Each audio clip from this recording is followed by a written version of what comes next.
Reading and listening are two of the most important things you can do to improve your English. Apart from improving your English, reading has many other benefits too.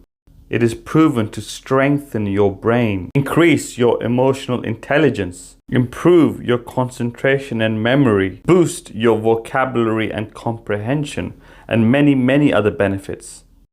Listening is probably even better. It is the key communication skill. Listening is a skill you use most. You can learn vocabulary, pronunciation, and even grammar just from listening. If you listen a lot, you will learn without even noticing. How can we best make use of reading and listening to improve our English? We can read and listen to stories.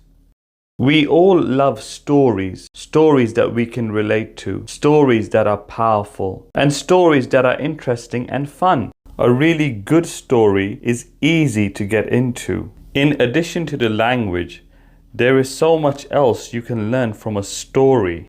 You can enjoy a story by yourself, or you can do it as a family activity. In my reading and listening to stories video series, you can listen to the story. You can read the words on the screen. If you liked the story, you can buy the book where the story is from the link in the description. You can borrow it from the library if it's available there, and you can share the video with others. In this video, I will read stories from the books Maya Angelou, Little People, Big Dreams 4 by Elizabeth Kaiser, and Amelia Earhart, Little People, Big Dreams 3 by Isabel Sanchez Vergara. These books are available to buy on Amazon. The links are in the description. If you don't like something, change it. If you can't change it, change your attitude. Maya Angelou. Marguerite was born in the city of St. Louis, USA. Her brother called her Maya. When Maya was 4, she and her brother were sent to live with their grandmother in Stamps, Arkansas.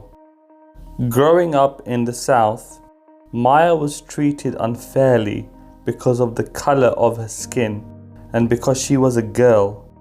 The world outside was very cruel. Home was hard too. When Maya was 8, her mother's boyfriend attacked her. Maya was so upset, she stopped talking. A friend of her grandmother's named Mrs. Flowers noticed that Maya was afraid to use her voice. Mrs. Flowers showed Maya all kinds of wonderful books and how the words came alive when you read them out loud. Maya found her voice again in the stories and poems of great writers. She loved words so much, she read every book in the library. Even though Maya was a great student, she was told that she couldn't get a good job because of the color of her skin.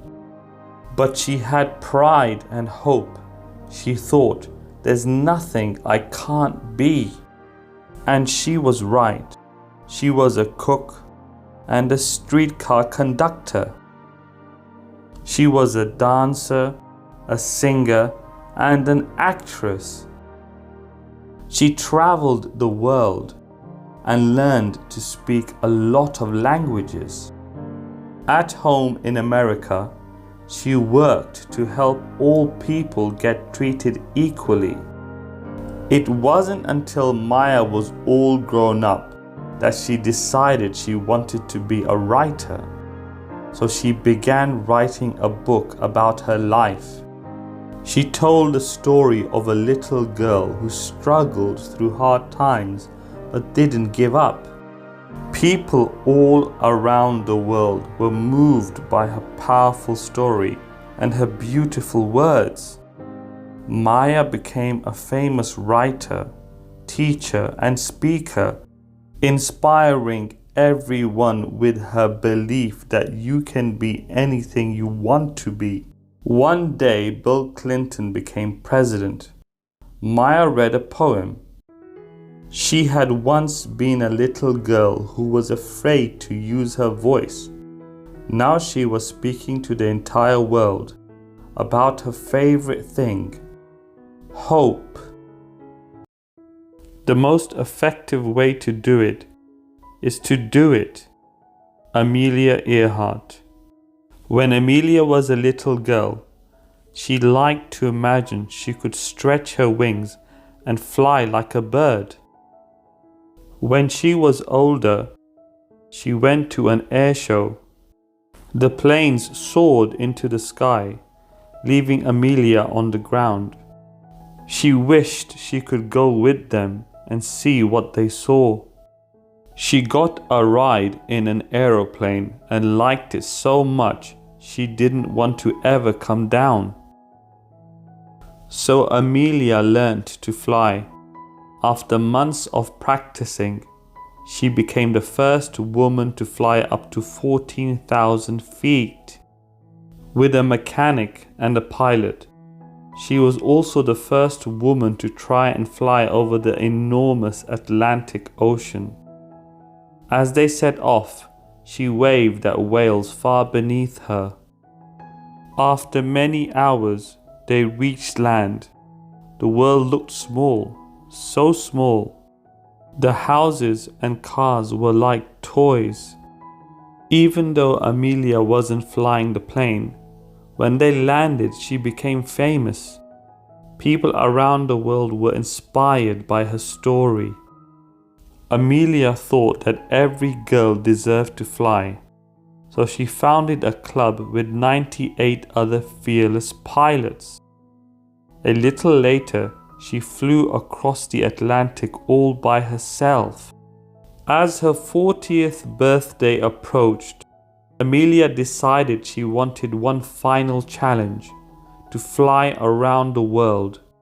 A brave navigator went with her. They flew for thousands of miles, over oceans and jungles, and over the savannah where giraffes turned their heads in their trail. Some people said the journey was crazy, but Emilia wasn't afraid of living 1,000 adventures. So she flew on like a bird, further than anyone had gone before, never to return. Because Emilia always followed her own advice. If you want to do something, do it. You never know how far you could get.